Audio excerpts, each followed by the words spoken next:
Welcome back to another episode of the premier podcast in strength and conditioning, Power Athlete Radio. Today we have two special guests and Power Athlete Radio alums. We welcome Max Newlon, the president of BrainCo, a brain-computer interface BCI company. This is all new to me. Incubated in Harvard and focused on unlocking the potential of the brain-computer interface technology. But more importantly, Power Athlete Radio alum, episode 541. And we also welcome Mr. Jim Davis, longtime friend of the podcast, appearing on episodes 242, 457, and 580. Jim is a leadership and organizational development expert who runs a host of educational opportunities through strength, including New Trier Strength and Conditioning, the largest high school S&C program in the nation, which in previous episodes we go into depth about the thousands of athletes that Jim runs through training each day. And then the founder of the Good Athlete Project, a nonprofit organization, and a surprise classmate of Max's out Harvard's. So not only Power Athlete Radio alum, y'all had worked together in previous experiences in which we are going to deep dive today. So welcome, team. Thank you. Thank you. Bringing you two together to unlock how exercise, training, and lifting heavy weights affects the brain. So this is a topic that y'all brought to me, and I couldn't wait to jump at it. So Jim, can you go ahead and introduce how you two connected and share what your training study was aiming to accomplish when you worked together? Yeah, well, we connected, like you mentioned. Max and I were friends and classmates back at Harvard. We studied in the similar sort of overarching program, two different lines. Mine was human development and psychology. Max, you were mind brain education, correct? No, I was you were HTP. Oh, of course, we were HT peeps. That's right. Yeah. We don't have to go down that road. But I think one of the things we connected on back then was our shared interest in cognitive neuroscience and how the role of the brain in all these other psychological and developmental processes. So I'm trying to think, Max, was it early on in the quarantine? It was probably 2020. Does that sound right? When we reconnected over a Zoom one day? I think so. And there's something special about you, Jim. And the thing that I want to point out is when you meet certain people, you can tell that they're going to work on something meaningful. And I remember at Harvard, there's quite a few people in our class, but our interactions were always joyful. And I could tell that you were going to do really meaningful work. So even after we graduated in 2016, and it was a few years before we ended up reconnecting, wasn't surprised at all that you're doing some kick-ass work. Well, that makes me feel good. And for what it's worth, I feel the exact same way. And I mean that. I think there was a vibe that I felt even back then. So I certainly was glad to rekindle our conversations. And Tex, they jumped off. Like, honestly, we just started talking about life. I think we were just really catching up and learning about what each other was doing. I think our mutual friend Eric Torres may have come up, or I think Max, you might have been doing some work with him or having some conversations with him. Eric's a PhD candidate down the final stretch of his doctoral program out there right now. So, so one of the things that we decided to work on was this study, this sort of field research that we just capped not too long ago, and we're finalizing the last bit of language so that we can publish it as a white paper. But it was on essentially exercise in the brain. That was what I had been studying. One of the things I was really interested in grad school was the impact of exercise on the brain. And thereafter, how that could positively influence affective states. So like someone's mood, focus, wakefulness, all of these positive qualities. So I wanted to go just a little bit deeper and provide in my own study some connective tissue between this idea that like exercise makes you feel good. And it's not any one thing. It's not just, broadly speaking, this exercise effect has so many dimensions to it. And when Max was telling me about all the exciting work that he was doing and that his products offered, I was like, man, maybe that would allow us to look under the hood a little bit and find out what's really going on. We had done a bunch of studies, mostly based on feedback, so self-assessments. But and maybe Max, maybe that's where you could jump in. That wearable technology that allowed us to look a little deeper. Yeah. That's your. How would you explain? Well, if you want to know what's going on in the brain, you need to measure it somehow. Yeah. And so my company has a product called Focus Calm that we talked about last time when I was on the show. And it's a wearable device that measures the electrical activity that your brain naturally produces. It's kind of like a heart rate monitor for your brain. So it's passively measuring the electrical activity that your brain's always giving off. And based on what the signal looks like, we can quantify how at ease and relaxed your mind looks, or how active and stressed your mind looks. And we pair that measurement, which is a score from 0 to 100, which we call your Focus Calm score. A really high score means you look zen and calm. A really low score means you don't.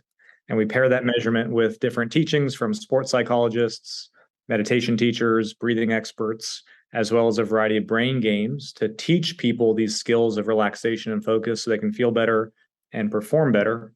And a lot of our partnerships are with professional athletes and people looking to de-stress in their lives. But the interesting connection is not only can you train your brain with Focus Calm, you can measure your brain with Focus Calm. It allows you to discover new things about yourself, or even use it as a tool in research, like we did with the study that we partnered on. I mean, it's just been assumed, and we as fitness enthusiasts and lifters of weights, we know the benefit personally. So, I mean, even as a coach, as we saw during COVID, when people had an excuse to stop moving, and it was pretty easy to binge the Netflix, default to it's 5 o'clock somewhere, and have these excuses to get away from training. At Power Athlete, we took initiative to continue strength training because people would default to bodyweight exercises, but we knew strength, resistance, weight, loading, that's where we would release a lot of the benefits within the brain. So we came out with a free training program, Third Monkey, nothing but cinder blocks, getting creative with bags of concrete to give out to Power Athlete Nation so they can continue and not lose their strength gains. Think of it as like an in-season training program. Yeah, and giving it away because we knew, that was huge. Yeah, if people had the easy way out, they'd take it. But no, we wanted to provide this because we knew the benefits. And eventually, when gyms opened back up, our people were prepared. So, I mean, get specific with it. So what were you measuring within the study? And then what did the tools of the Focus Calm team help unlock? Yeah. So go ahead. Yeah. I was just going to say, maybe I can give the general overview of things that we can measure. And then Jim, you can speak to the specific things we looked at in the study. Perfect. Yeah. So the things that you can measure with Focus Calm, like I was mentioning, is how relaxed and at ease your mind is on a second by second basis. So when you put the headband on and you open the app, you're immediately getting your Focus Calm score. And you can see how different things in your environment, different music, exercise, how it all changes your brain activity. That's just by wearing the device. Also in the device or in the app, there are executive function training games. So things like memory, sustained attention, decision-making, pattern recognition. And we use those to challenge people's brains, to tax their mind and see if they can remain calm while being on. And this is the concept of mental efficiency. Can you be efficient with your mental resources so you can perform your best with less stress? And that's what the training model is based on. But because we're using it to train people's brains, we're measuring their scores. We're seeing how their brains are changing as they do the training. And so it served as a really good platform for measuring these things, like we were saying, to explore new ideas like the exercise intervention that Jim's put together. Yeah, no, that's really good. I always like hearing you explain that. And I'm not joking about this. This is not a paid endorsement, but I like the look, this new iteration. I like the look of it too. I should have brought mine. It's an awesome piece of equipment. Yeah, gamifying focus and meditation. I'm all in. Yeah. Yeah, That's right. Yeah, totally. That's good. And Tex, I like the way that you just looked at that. So what we did was we jumped on the existing platform and took some of the games. One in particular, something called a Stroop test. It may be familiar. It's an executive functioning test that's done in different versions all over. But an example, and I believe the one that is still on the Focus Calm platform is something to the extent of maybe the letter yellow is written on a page, but it's written in the color blue, and you're trying to name the color, not read it, but name the color of the ink as fast as you can. You know what I mean? So like, and you get tripped up. Blue written in blue, yellow written in blue. Anyway, it's an executive functioning test, and we said, well, that's a good one. What if we use that as sort of a marker for executive functioning, and just to note or inquire whether or not exercise, a 20-minute round of exercise done in a very specific way that we've researched heavily and have had good success with before, whether or not that's changing the brain. And I think the interesting thing about the Focus Calm technology is that we almost didn't care about the score on the Stroop test. I mentioned we use it. So we test someone pre and post exercise, if that makes sense. We weren't anticipating much of a difference in score or executive functioning per se, mostly because it's a fairly straightforward test. It's not all that challenging. But like Max was saying, we were getting readings throughout. So through this technology, we're like, regardless of how they do on this test, we're getting feedback on whether or not this focus and calm is changing, improving, evolving in some way or other. And long story short, the short version of that study is Stroop test pre, exercise intervention approximately 20 minutes, Stroop test post.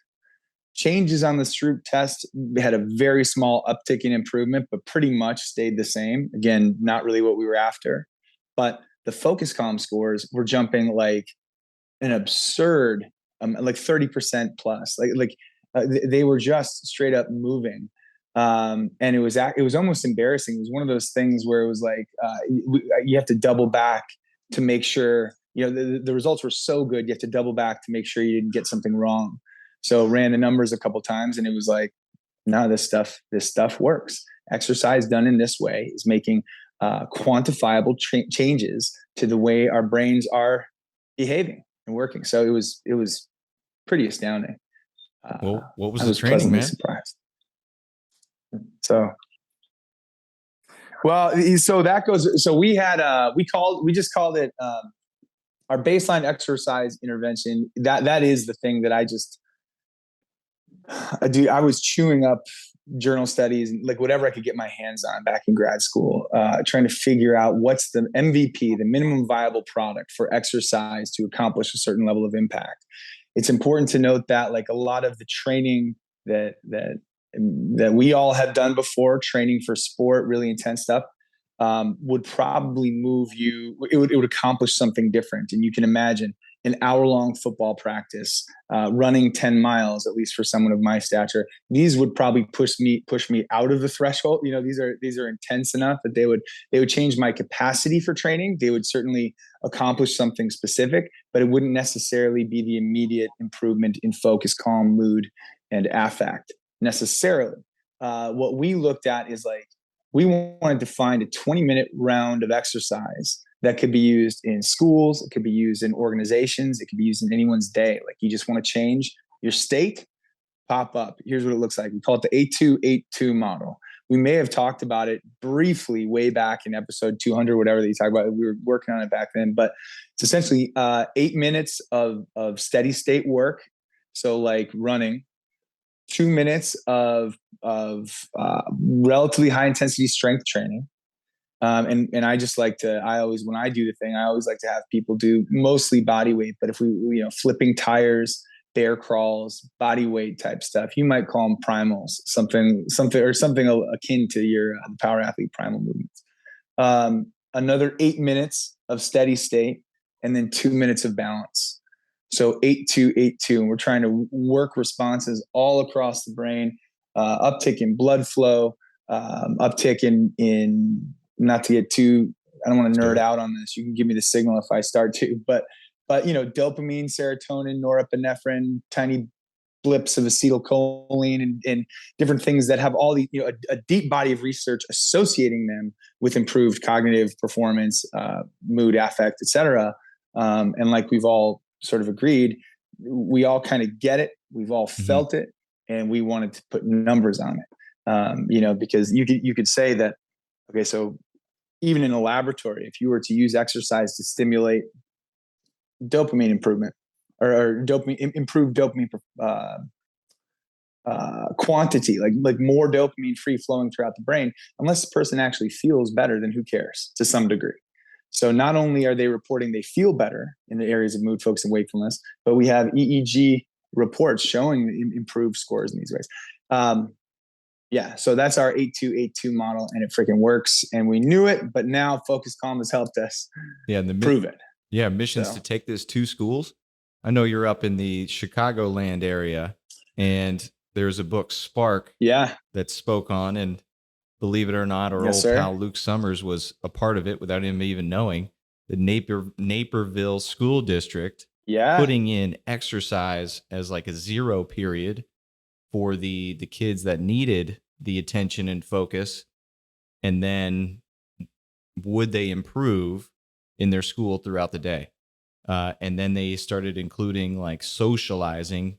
If we did this in school and growing up in Texas, square dancing, where we were learning to dance and actually how to like politely interact with the opposite sex. Yeah, totally. And then that was then studied within this book, Spark. So that was a very interesting when like I was reading this book and then working with Luke and name dropping some of the teachers and instructors that were in the book. And he's like, man, fuck that guy. So like these people were doing science-based physical education, PE, and Luke was living it and like commented on their, half jokingly, but just crazy interesting. The book is Spark. So like that is a component. And then in Texas, there was a swing even where PE became no longer a required course for the middle school or the high school, just so they can fit more classroom time in there. And of course, we see lower test scores, worse health of the kids, and it's worked its way back in now as a requirement. So some form of PE or weightlifting, sport, essentially, if they're not an athletic kid, they're a PE kid, and still finding the connection. But I know we know this. So now it's great that you're performing these studies to help show the value. And the cool thing connecting with Max is like, and I have great experience with the Focus Calm device in helping me with meditation. Now we're having a tool, and it's fun. It's gamified, man. So that it's awesome to see y'all working together to make this a reality. But I'm curious, like now speaking towards the garage gym individual. Now, was there a specific time of day that you found better results? Did you take that into consideration? Because if we're looking at Power Athlete Nation, we have people that have their garage gyms, they got lives, they got families, they got every other stress that you can even imagine. Now, is it better to execute this 20 minutes in the AM before I got to start my day? Is it better to execute at lunch when I get my lunch hour, get my fitness in? Or is it PM before I go to sleep? Is there any time change that you tested? Yeah, the answer to that, Tex, is yes. And it's funny that you brought up the 0 hour. It's fun if you get up too early to do this. What I have found is that the effect will still happen, but it'll peter out throughout the course of the day. So like you can't exchange. It's funny because exercise cannot jump the effect of sleep deprivation, for example. So if you do it at the front end of your day, can that get up and get you moving, get you started, start to sort of lube the pathways of the brain? Absolutely.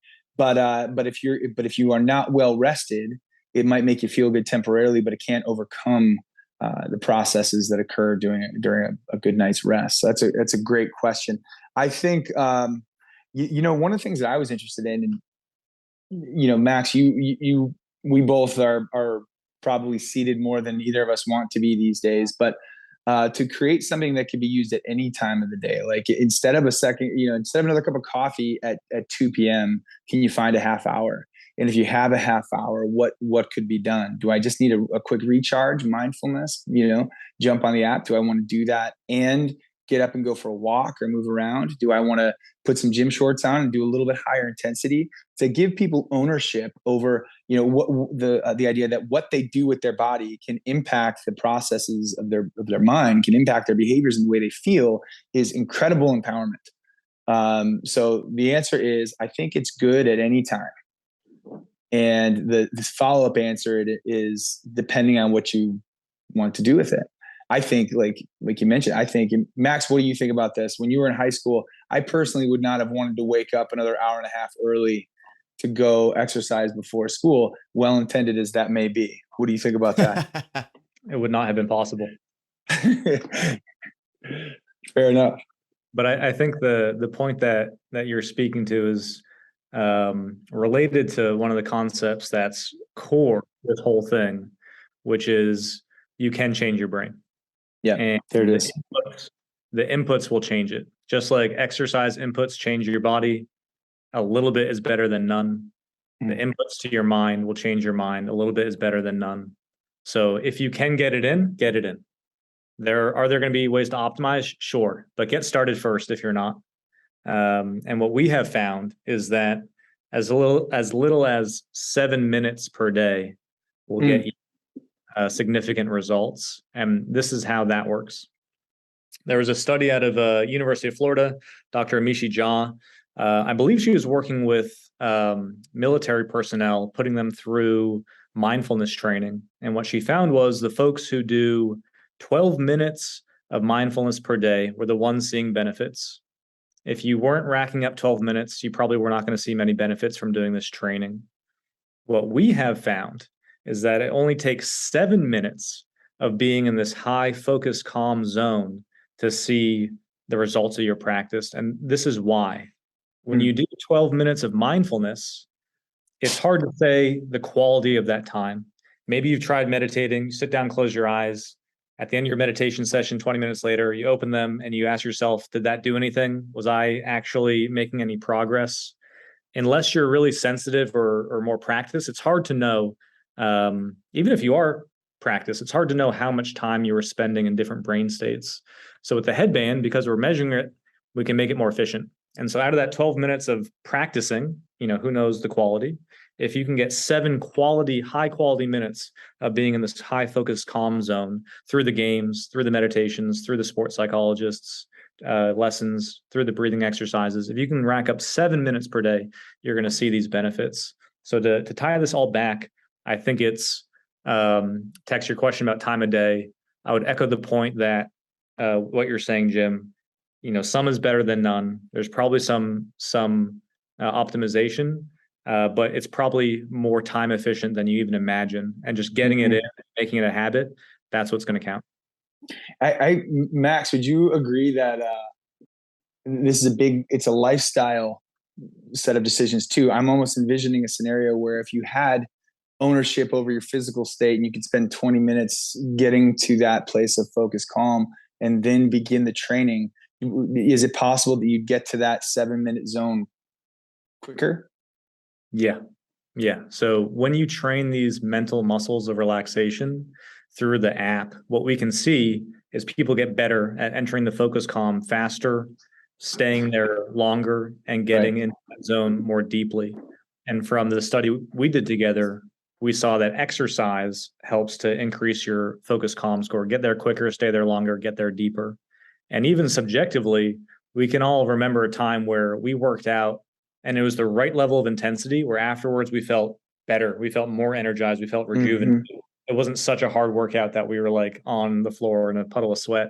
And so, that type of exercise can get your brain primed to, like we saw in the study, to get into focus calm quicker, deeper, and stay there longer.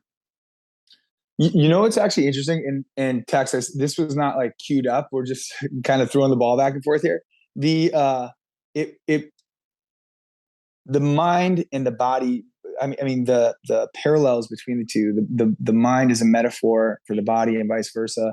The SAID principle, which is just so, it's one of the cornerstone concepts in strength and conditioning, specific adaptation to impose demand. We're doing that with the brain also. And that's what I think that's why there's such an authentic link. And to your point, Max, I'll say from like Tex, you keep mentioning the gamification, staying with it, doing something instead of nothing. It's almost like I keep getting reminded of the freaking quarantine, but like if the couch is a magnet and you're not getting up and moving around and moving cinder blocks and third monkeying it or however you're staying active, then the longer you're in that state, you'll adapt to that state too. And then, when you first come back to a program, it's going to be that harder. It's difference from threshold. And it's the same thing for meditation. So I think some sort of practice, and I like these, I didn't know that number, Max, 7 minutes, but like to me, because I try to give sort of like I try to really confront people with their own logic sometimes when it comes to exercise. I like to say, you don't have 20, you must be the busiest human on the face of the planet if you can't find 20 minutes for your own health and wellness in the course of a day. And I would tell you that if you can't, you may be busy, but you're not going to be successful. 7 is even more compelling. Like who doesn't have 7 minutes in their day? And I would even say this, if it doesn't feel like you have 7 minutes in your day, you probably need to be organizing your brain and mind and emotion, and you probably need to find those 7 minutes to get time back in your day because it just feels like you don't have enough time for it. It's not one of the biggest true. barriers that we battle as coaches. And the beauty is, no doubt, we've worked with thousands of athletes, so we've heard all these excuses, every barrier. And the beauty, Power Athlete, again, shameless plug, is we have a programming solution for every excuse. If you look at our catalog, if you were arguing about time, well, we got a grindstone program that's got 2 mandatory days and then 4 optional days that if your week has available, you do it. But otherwise, you owe us only 2 training sessions a week. That's less than 2 hours. And then equipment, okay, third monkey. This is basically a hotel gym training program at this point. Oh, you're always on the road? Well, majority of hotel rooms got a 50-pound dumbbell or load up that suitcase, baby. So it's aiming to identify barriers and then eliminating them. But then the beauty is we put the ownership on the athlete. Yeah. Consistency is everything. And just as you referenced, yes, getting into a habit of meditation is extremely difficult, especially if you're not accustomed to it. But once you get into it and see the benefits, once you don't do it, similar if I stop exercising, oh man, I'm not going to feel right. I'm not going to feel like I own, I don't feel comfortable in my own skin. So that's the beauty of, since Max, you first came on, is I have this tool and now I get to utilize it to now focus, calm, and then the 7 minutes. I like to leave a buffer because you got like these 12, 13-minute meditations that my goal is still 7 minutes. And the cool thing is I'm staring at this screen. Right. I do it on my back porch. I got a beautiful backyard, dogs in the morning, sunrise. And I got this screen that shows me when I'm focused and when I'm not. So it's, aiming to practice. And then, dude, that happens in training, right? I got 5 heavy sets of deadlifts. Yeah. Between each, where does my mind go? Certainly not where it should be. So I got to aim to focus and utilizing the tools, in front of me to then, okay, I got to get back to my set and, staying the hell off the phone or the Slack channel because our coworker is 6 hours ahead in the UK. I got to stay focused on training here. So it is all connected, and that's the beauty, man. What excuse do you have? That's what we try to look for when we first work with people, and then give them a solution that identifies, okay, shit, I got to take ownership of my training. I love that line. Where does my mind go? It's like a Pixie song that you just said, Tex, because I think that's such a, it's obviously it's close to a Pixie song. Where does my mind go? Because like that's the sort of self-awareness I think that Max's work in Focus Calm specifically certainly brings to it. It's It's the thing that you and I have talked about many times before. The motto we have, does your behavior match your goal? It's like when we put that on the back of a t-shirt years ago, we called that the mantra of practical mindfulness. Does my behavior match my goal? It's a presentness. It's a self-awareness. It's like it's an analysis of one's behaviors compared to the purpose that they've identified. It's always had a sort of a mindful core. That's interesting. I'm writing that down. I'll give it to you though. Forget the pixies. I'm putting dash text. Max, speak to us about mood. Where does my mind go? And I know where we have focus and we have calm, where us as type A people, we're focused on the focus, but then take the calm for granted. So speak to us about the importance of mood and getting your mind right, if you will, and what goes on in our brain that leads to calm. Sure. I think it depends on what you want. Do you want to be happy? If you don't, then maybe you're all set and you don't need any mental training.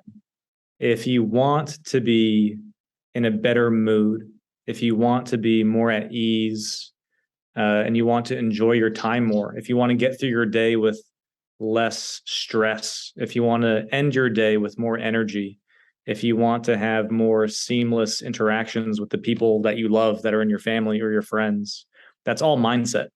All right, that's all mindset. So even if someone is, let's say, heavily focused on focus and they care about productivity, they're type A, I would tell them there's a productivity unlock if you can get into that calm zone.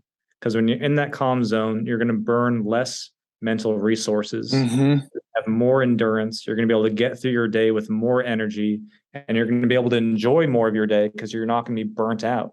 So let's talk about that efficiency. I'll give you just maybe a couple of examples.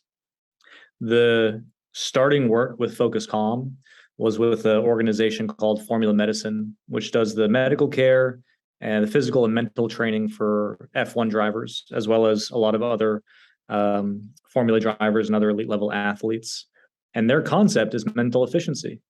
If you're white knuckling the steering wheel going 200 miles an hour, how long are you going to last before something not great happens? How well are you going to perform? Can we get these drivers, these high performance athletes, to be in their sweet spot where they're just focused enough, but they're not white knuckling the steering wheel and they're not too relaxed where they're going to make a mistake? Can you get in the zone? Can you get in that flow state? And how do we train them to get there? That's the process that we put into the Focus Calm headband and app, is to help people go through that process of learning to relax their mind. So if they're a little too stressed or anxious, they can downregulate.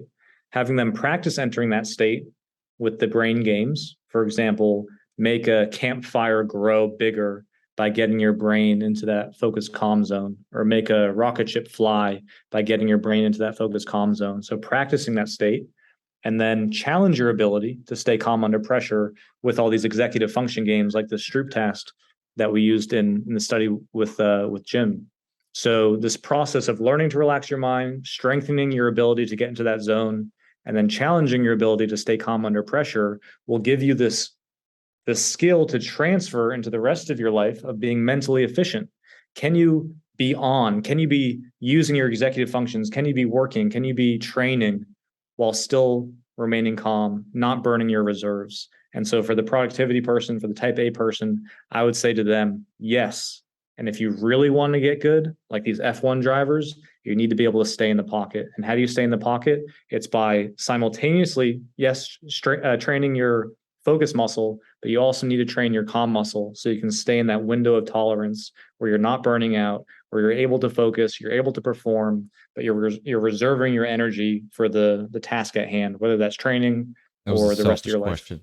Because I get to, on Focus Calm, you got these daily challenges that lead off with meditation. And then there's a suppose a calm game like the fire, focus, a racing. Here's where I get competitive. The harder I focus, the slower my car goes during this race game, and just tough. And then the executive function, I smash it, but it's all red. My score's all red. Fun match games and stuff. So it's aiming to take the meditation into it. So it's good practice. And we're not all experts. But Jim, you said earlier you want this to bring to educators. So educating the educators on the role of training, exercise, and potentially rest and nutrition to optimize potential. So where does the impact exist? Is this coaches or teachers volunteering their time to get a 0 period? Is it making the classroom more connected to movement? And where can some fast solutions be provided? Yeah, that's a great question. So I'm not a physical educator, but I am absolutely on the team. Like I am fully in support of that. That's why your story, Tex, of it being non-mandatory and returning to mandatory is kind of inspiring. I think anyone who says no to physical education as a platform for learning is really missing a core component of the human experience. So I believe it belongs in physical education. I think there's an incredible opportunity. I've seen the space of PE challenged coast to coast, and I'm very fortunate to have been invited to participate in consulting efforts and speak at conferences for all the AFERD, Association of Health Physical Education, Recreation, Dance. Maybe you've heard of this stuff, but Shape America, all that kind of stuff.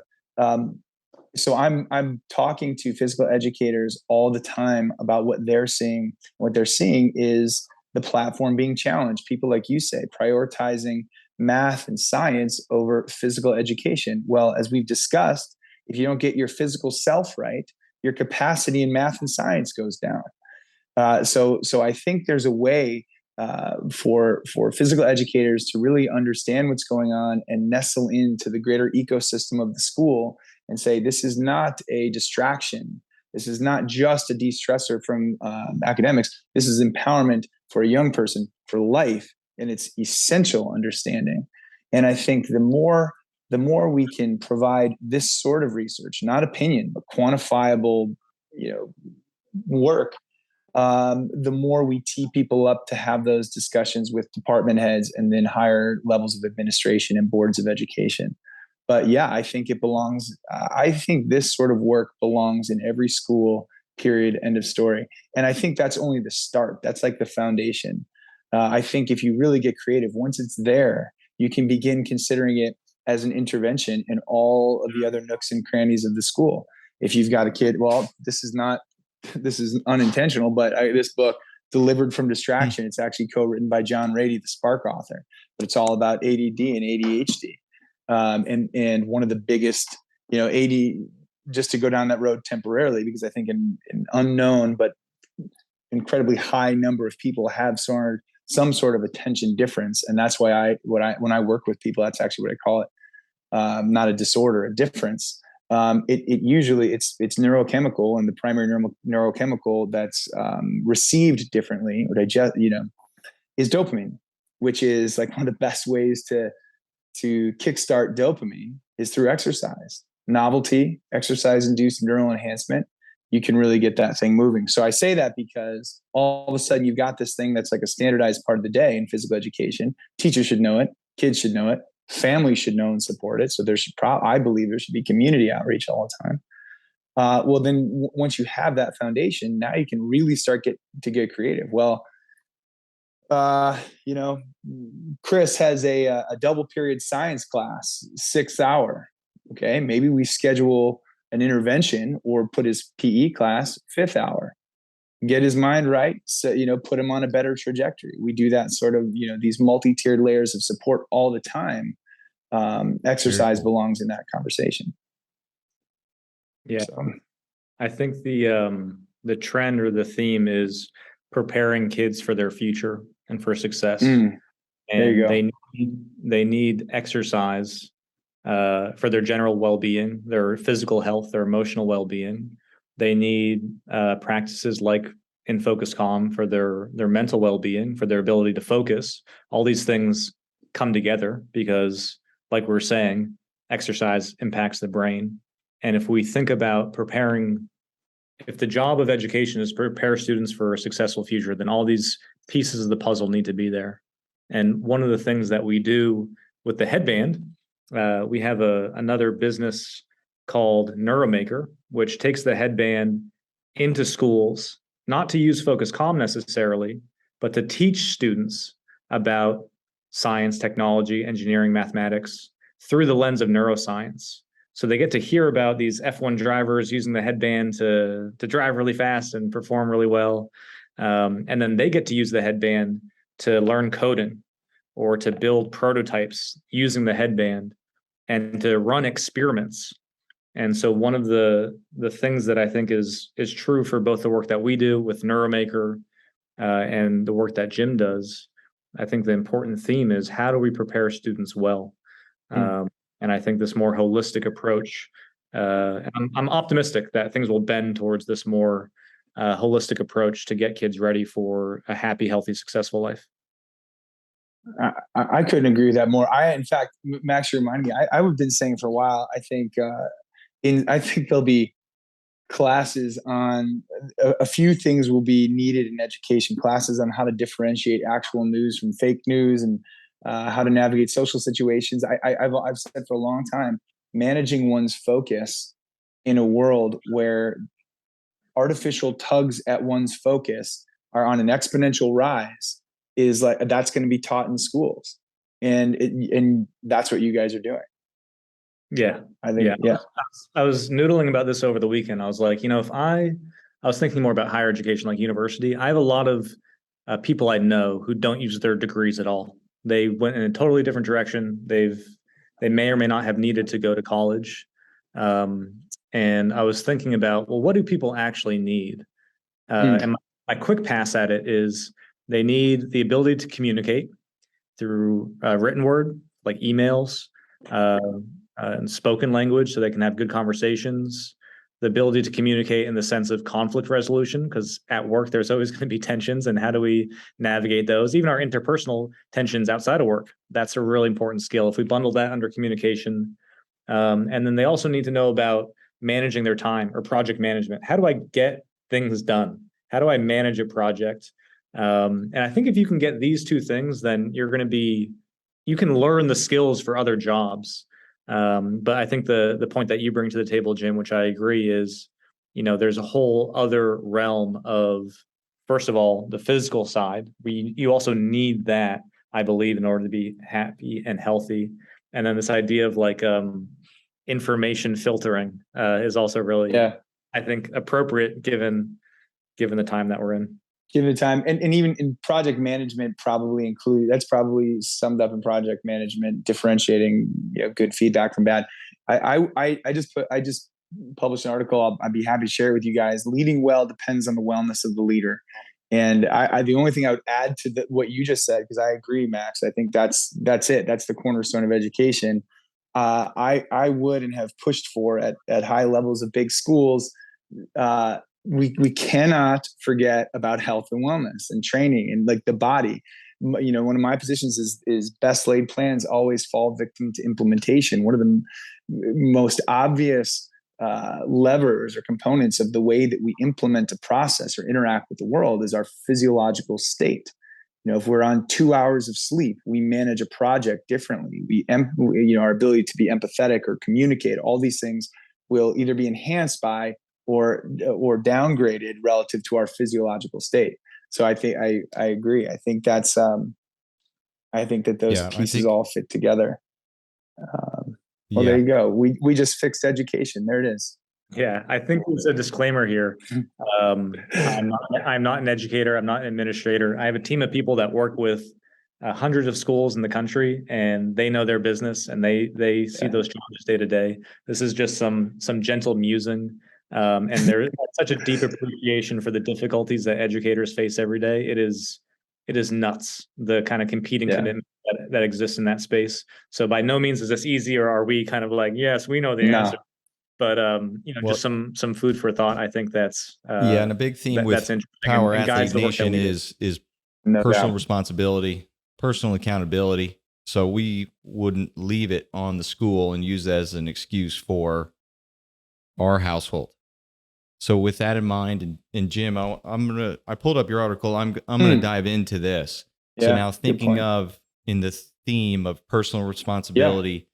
I am in control of my own training, my time that I need to manage, work, life, family, etc. And now I'm valuing training, making at least 2 hours a week on top of everything else we got to do. How important now is the benefit, or how can I optimize my wellness?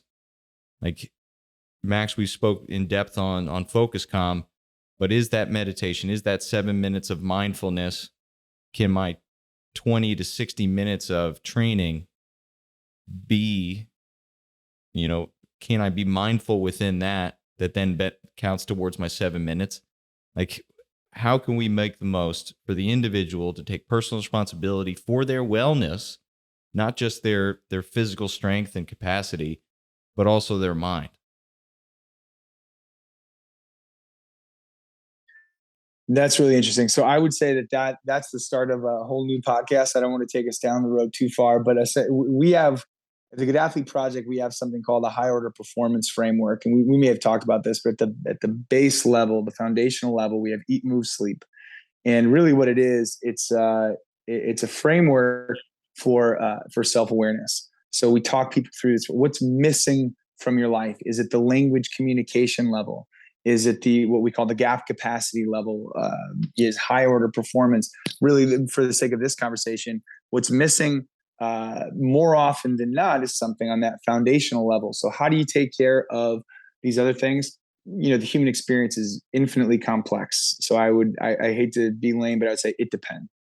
It depends on where people are, where they're going, what they're trying to do, limitations, system structures, existing state, all of those things. But I would also suggest that everyone should start at the bottom level, pick one of the three, and nail it. Use it as sort of a cornerstone concept. So you say, like, maybe it's training, eat, move, sleep. Maybe you've decided that move is where you're really going to dig in. Something feels off. Take a look at the framework. I'm going to the bedrock level. Move. I'm going to focus there. Then you articulate a plan based on healthy movement, based on aligned with what you might want in your life. And what we've found is it's like a keystone idea for people who are disciplined enough to follow through on it. All sorts of other habits begin to sort of orbit around whichever one you choose. So like if you say, I'm going to pick up a program, I'm going minimum 2 hours a week, I'm going to hit it. Okay. Well, then now I'm in a fuel so that I'm ready for these workouts and I recover on the back end. Okay. So now we start to look subliminally into the nutrition box. Okay. Well, I have to rest. I have to sleep more. So you start becoming slowly more disciplined around your sleep. And what we found is, like, if you really pick and dig in hard in one of these, it starts to level out the base. Now, there's no hard and fast. All you got to do is this to get that. There's no A to B in the human condition. But if you say, I want to be well and perform at a high level, and I've decided to work on my movement, be an expert at movement, what that does, Tex, is it starts to lead down a host of other mindful paths.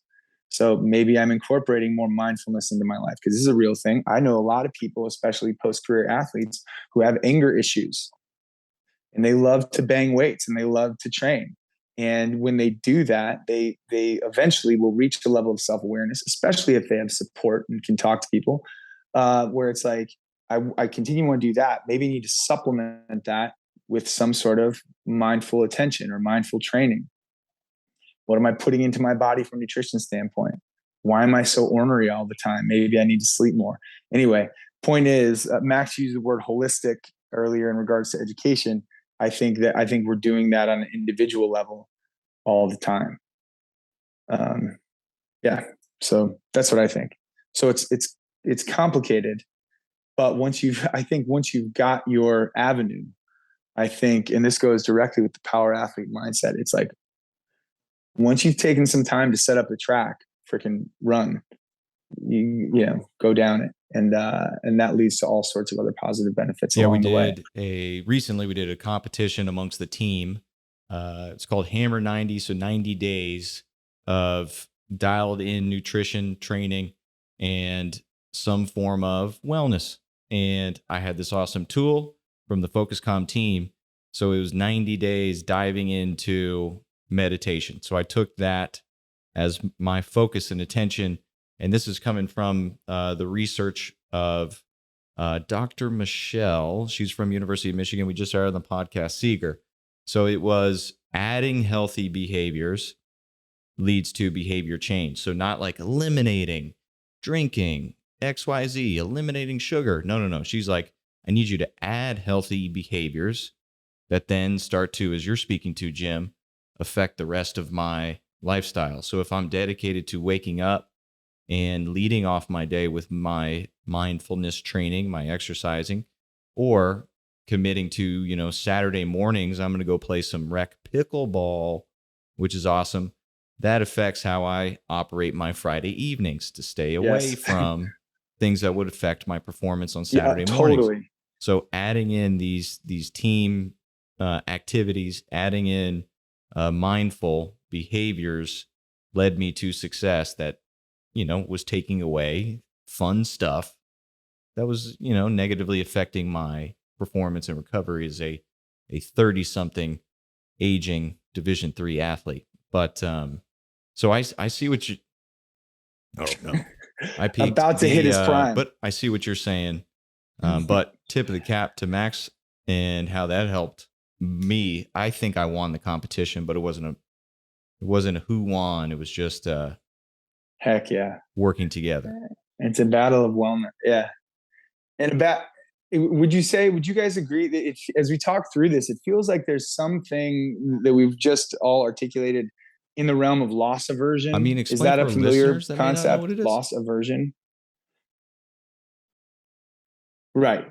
But so I think one of the most famous studies in loss aversion is in compensation models in businesses. So like instead of giving, say, a salesperson a bonus at the end of a year, the studies were something like, we're going to give you the bonus now and it's yours to lose. And what they, you take these two groups and it's like the group working toward a potential bonus works at whatever capacity. The group who already has the bonus is far more fearful of losing it. So they'll work harder to maintain it because it's already there than one group will to go get it.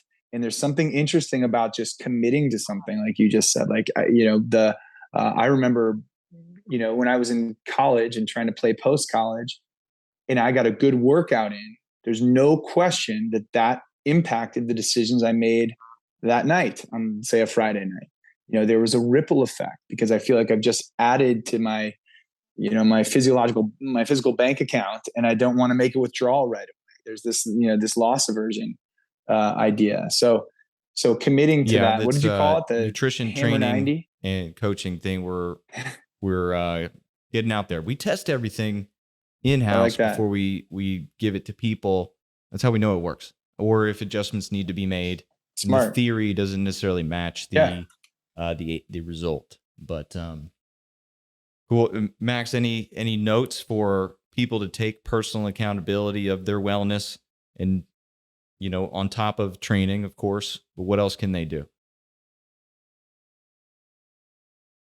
Yeah, let's talk about this same concept through the lens of Focus Calm.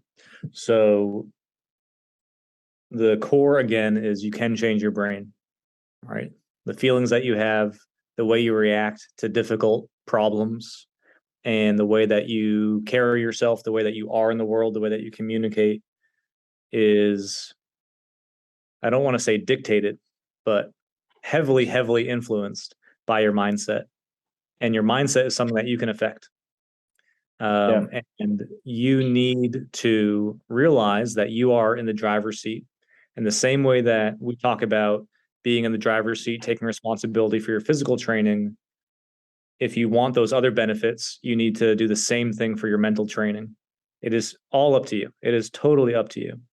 And, the good news is there's so many ways to get this done. Focus Calm is one of them. But there's a variety of ways to approach this. Probably in the Hammer 90, some people are using Focus Calm. Maybe some people were doing, breath training. Maybe some people even decided to do yoga. Just like there's a variety of ways to train your body, there's a variety of ways to train your mind. And so our mission is to expose people to that toolbox So that's why you probably heard me rattling off a bunch of different ways to train your brain: meditation, sports psychology, neurofeedback games, executive function games, breathing exercises. We're exposing people to these things so they can see what changes their brain. What does calm and focus mean for you?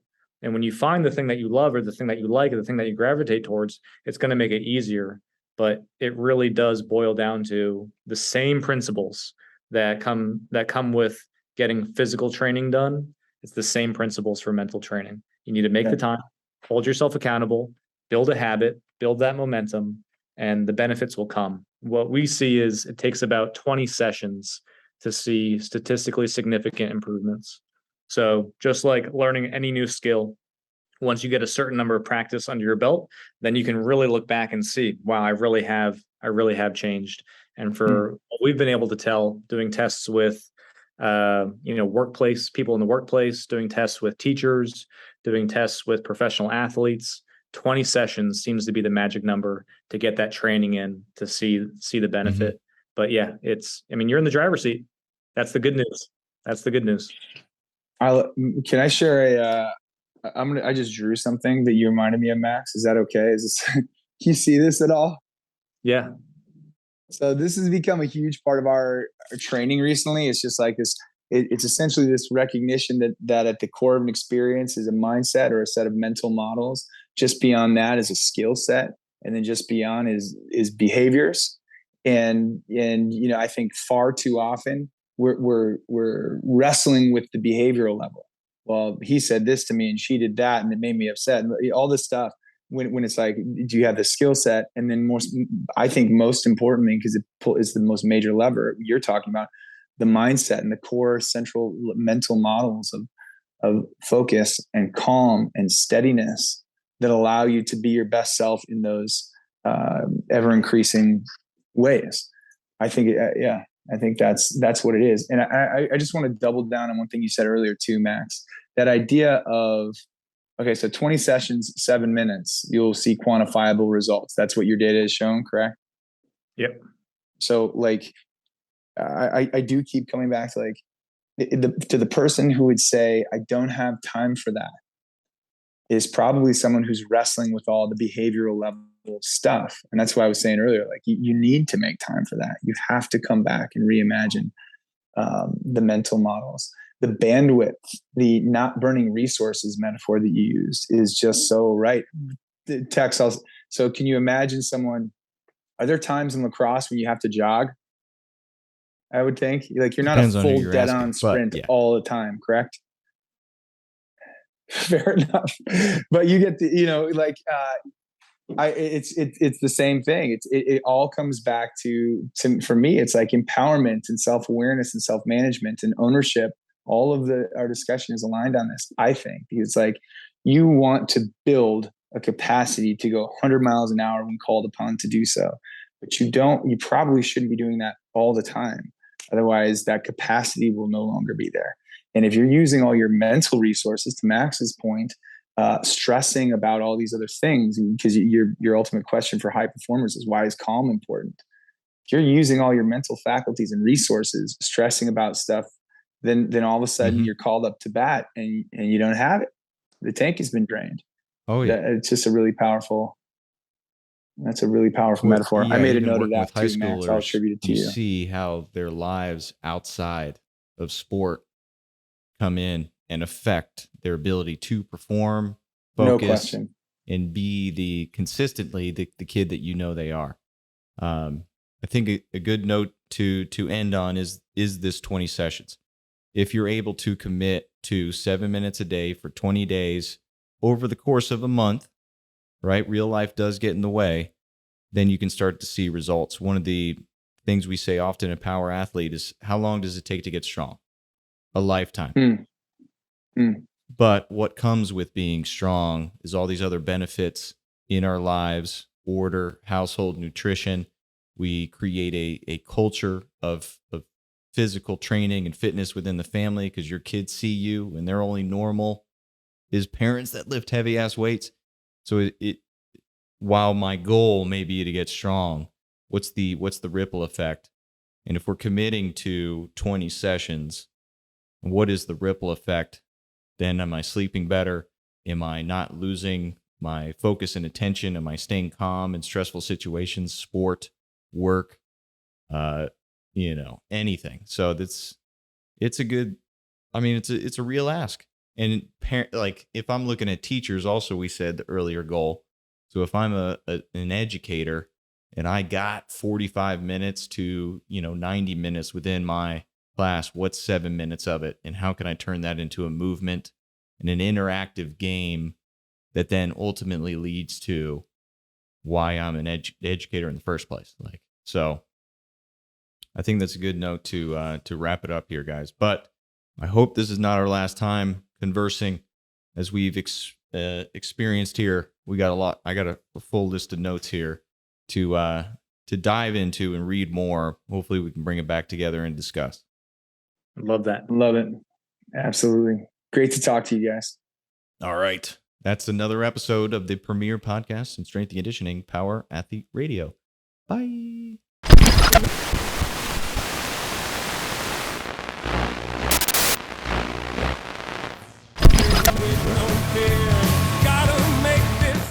Now it's time for you to empower your performance. Head to powerathletehq.com/training to choose from a number of programs to meet your specific performance goals. And if you like to break a mental sweat too, visit academy.powerathletehq.com and become a real stakeholder in you or your athlete's success. Until next time, bye!